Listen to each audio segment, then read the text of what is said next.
Plusieurs partis de Renaissance disent que ce texte n'entrera pas en vigueur tout de suite et que ça va permettre une discussion, que Emmanuel Macron va inviter toutes les parties prenantes autour de la table pour discuter de cette révision constitutionnelle. Est-ce que vous y croyez? Et du coup, à quoi sert le vote si après il n'y a pas de mise en vigueur? Précisément, moi je fais partie d'une délégation de la France Insoumise qui s'est rendue en Nouvelle-Calédonie il y a une semaine, à peu près 10 jours, et où on a rencontré tout le monde. Voilà, les indépendantistes, les nationalistes, les dits loyalistes, les associations communautaires, citoyennes, etc.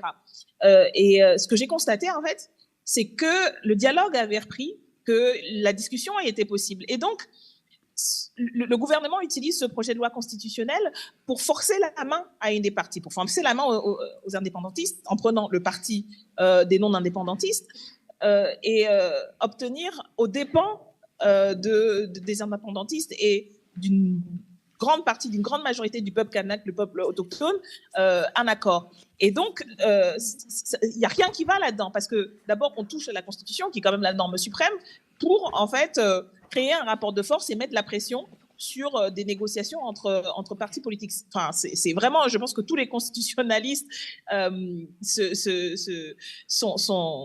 tirent voilà, les cheveux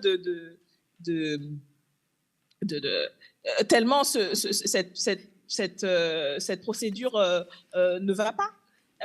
Et puis, surtout, les discussions ont repris. Il suffirait d'avoir justement changé l'interlocuteur de l'État, que l'État reprenne sa posture impartiale, pour qu'elle puisse aboutir, parce que tout le monde veut pouvoir aboutir.